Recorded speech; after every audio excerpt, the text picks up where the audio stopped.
Ajaran masuk surga bayar 1 juta. Bagaimana duduk perkaranya kita akan bahas bersama dengan sejumlah narasumber. Saya akan perkenalkan untuk Anda pemirsa. Di sebelah kanan saya ini sudah hadir sosiolog dari Universitas Negeri Jakarta. Ada Bu Yuanita Apriliandini. Selamat malam Bu Yuanita. Malam Mbak Vera. Sehat? Sehat. Oke. Di sebelah Bu Yuanita ini juga sudah hadir Bapak M. Ziyad, Wasekjen MUI. Selamat malam Pak Ziyad. Assalamualaikum warahmatullahi wabarakatuh. Waalaikumsalam warahmatullahi wabarakatuh. Selain dua narasumber di studio, kami juga sudah terhubung pemirsa bersama dengan Ketua RW 12 ada Pak Ardiatno. Selamat malam Pak Ardiatno. Selamat malam. Assalamualaikum warahmatullahi wabarakatuh. Waalaikumsalam warahmatullahi wabarakatuh. Saya mau terlebih dahulu ke MUI ya, ke Pak Ziyad. Pak Ziyad, sejauh ini dari Majelis Ulama Indonesia sudahkah menerima laporan? Kalau informasi terakhir yang kami dapatkan, MUI Kota Bekasi ini sudah memanggil ya para jemaah untuk mendalami hal ini. Ya.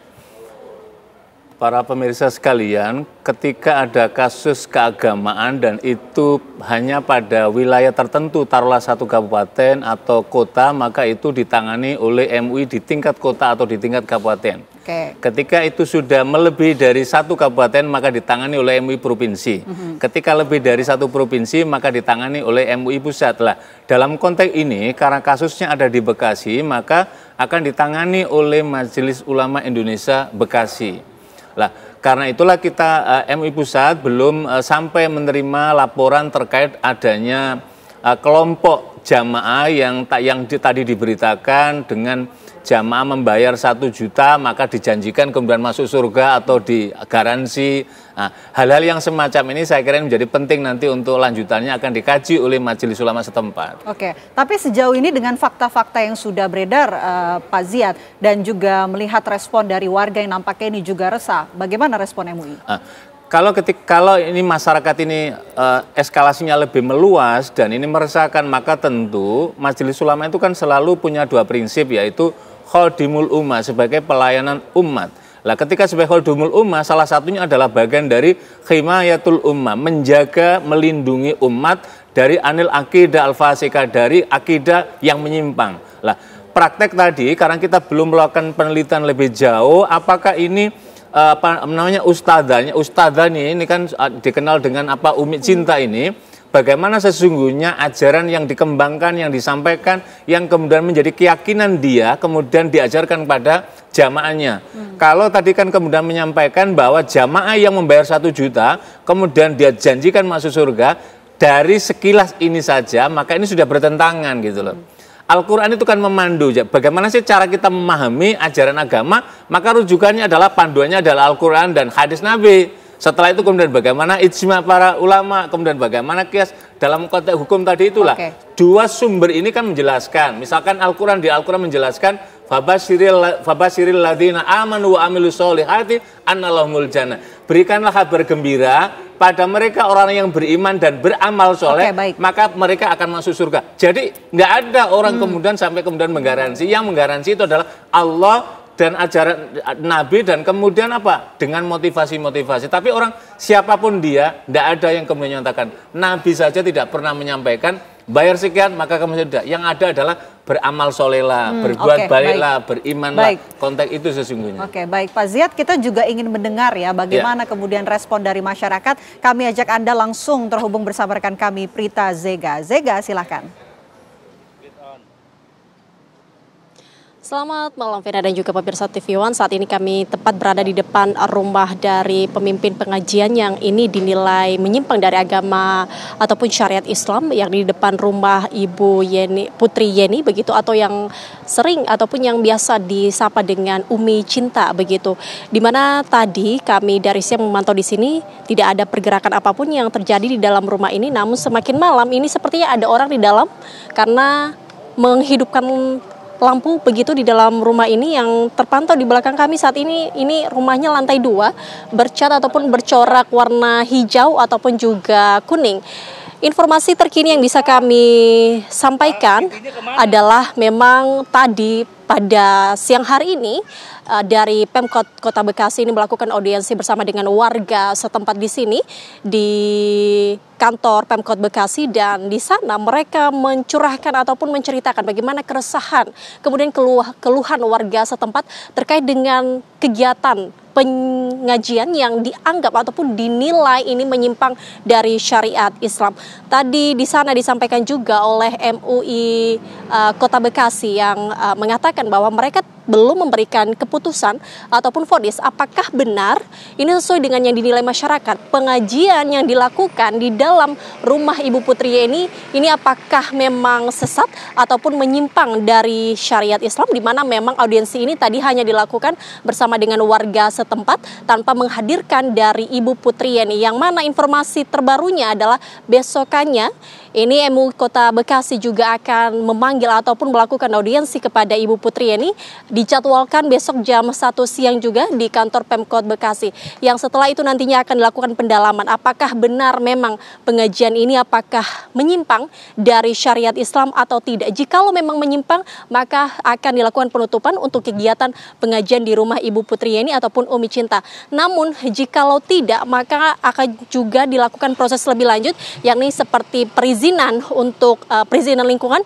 Kalau misalkan di dalam sini adalah adanya kegiatan pengajian seperti itu. Dan beberapa waktu lalu memang ini juga sempat dilakukan penggerudukan ataupun aksi damai demo yang dilakukan oleh warga setempat. Setidaknya ada beberapa poin yang diresahkan ataupun dikeluhkan oleh warga mengapa kemudian ini mereka melakukan demo seperti diiming-imingi Ibu Putri mengiming-imingi akan masuk surga jikalau jamaah yang datang ini membayar 1 juta.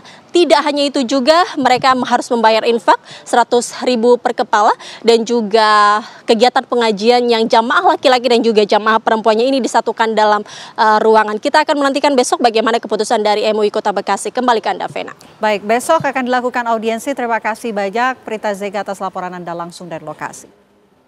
Baik, kalau begitu saya mau ke Bu Yuanita terlebih dahulu, Bu Yuanita. Bu, kalau kita melihat apa yang terjadi saat ini dengan kasus Umi Cinta ini, apa sih faktor sosial yang kemudian membuat banyak masyarakat nampaknya ini mudah percaya dengan ajaran-ajaran menyimpang?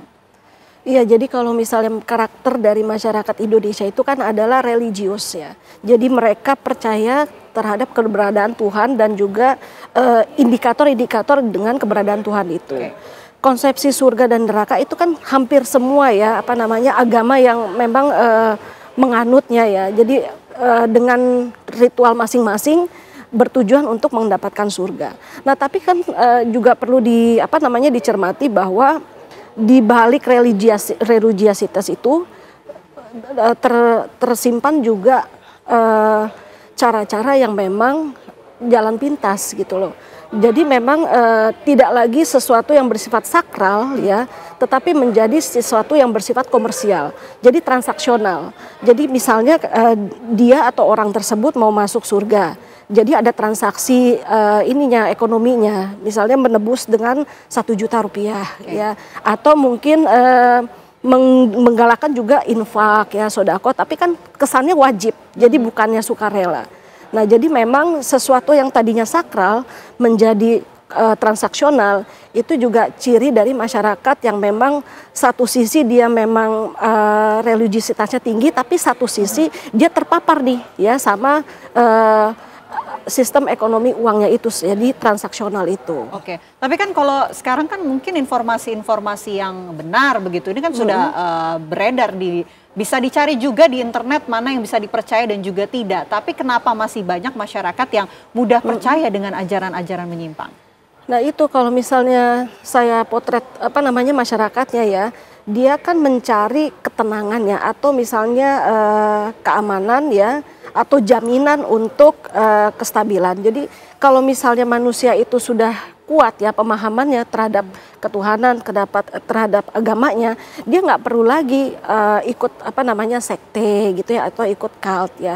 Tapi kalau misalnya masih masih ragu dan bimbang, dia lebih cepat ya ketangkep ya oleh ya misalnya Islam-Islam yang menyimpang itu tadi ya. Jadi memang pemahaman agama yang kurang itu yang memang satu sisi misalnya backgroundnya dia bukan sekolah agama, bukan keluarga yang agamis ya, tapi dia punya curiosity yang tinggi gitu. Dan ini juga menjelaskan jadi banyak faktor-faktor itu tadi ya Bu Yuanita. Oke, baik. Kalau begitu saya ingin mendengar apa saja sih keresahan dari warga. Sudah terhubung bersama kami ada Ketua RW 12 ada Pak Ardiatno. Pak Ardiatno, apa aja sih yang menjadi keresahan warga sehingga kemudian setelah 8 tahun warga kemudian membubarkan aksi ataupun kegiatan pengajian Umi Cinta ini?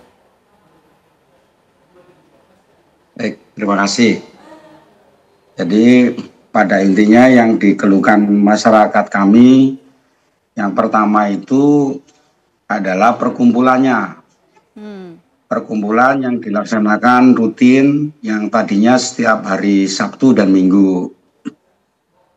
Bahkan kalau di bulan puasa itu sampai dengan 30 hari. Dari kegiatan perkumpulan yang rutin itu tadi tentunya menimbulkan beberapa masalah. Yang pertama adalah keluar masuk warga yang tidak terkontrol karena banyak jamaah atau dari perkumpulan itu yang dari luar wilayah kami. Yang pertama itu. Terus yang kedua adalah kegiatan perkumpulan daripada Ibu Putri Yeni tadi tidak ada izin dari lingkungan, baik dari pihak masyarakat sekitar, RT ataupun RW, kan gitu. Jadi kami pada intinya kepingin bahwasanya kegiatan perkumpulan Ibu Putri Yeni tadi itu dilaksanakan di masjid, karena indikasinya mereka melakukan kegiatan itu secara tertutup. Laki dan perempuan dicampur jadi satu. Dari situ kami sudah melakukan mediasi terhadap Ibu Putri Yeni sesuai dengan aduan daripada Ketua RT 12. Kami sudah lakukan mediasi, konfirmasi, dan akhirnya kami mengambil keputusan bahwasanya kepada Ibu Putri Yeni silahkan untuk memfungsikan rumah tersebut sebagai rumah tinggal. Itu. Sama itu. Terus yang kedua, terhadap perkumpulan yang katanya pengajian tersebut, kami minta dilakukan secara terbuka di masjid. Kami sediakan masjid yang cukup layak dengan kapasitas 350 jamaah. Silahkan dilakukan di masjid kami, Masjid Al-Muhajirin. Bahkan kalau masih kurang, kami sediakan juga ruang di Pak Ardiatno. Sekretariat RW 12. Pak Ardiatno, gitu. Ini kan sudah 8 tahun, kenapa baru sekarang Pak? Iya, jadi pasti sesuatu itu ada pemicunya. Jadi sebelum saya jadi RW, si Ibu Putri Yeni ini tadi berselisih sama tetangganya, sama-sama warga RT 12. Yang kebetulan beliau Ustazah almarhum Ustazah Indari. Dari selisih tingkat lingkungan ini tadi menyebabkan Ibu Indari dilaporkan ke polisi dengan tuduhan pencemaran nama baik. Baik, gitu. Pak Ardiatno, benarkah kemudian infak diminta sebesar 1 juta rupiah? Adakah infak lain yang kemudian diminta kepada para jemaah? Saya kurang tahu kalau yang itu. Baik. Jadi kalau yang saya dengar diduga gitu. Tapi kami belum bisa membuktikannya. Karena diduga cerita itu hanya berseliweran aja. Jadi kami udah pada posisi mencari kebenaran itu terhadap informasi itu. Cuma ya nggak tahu itu yang booming malah yang itu kan gitu. Baik, terima kasih banyak Ketua RW 12 tempat Pak Ardiatno sudah bergabung di Apa Kabar Indonesia Malam. Semoga sehat selalu Pak.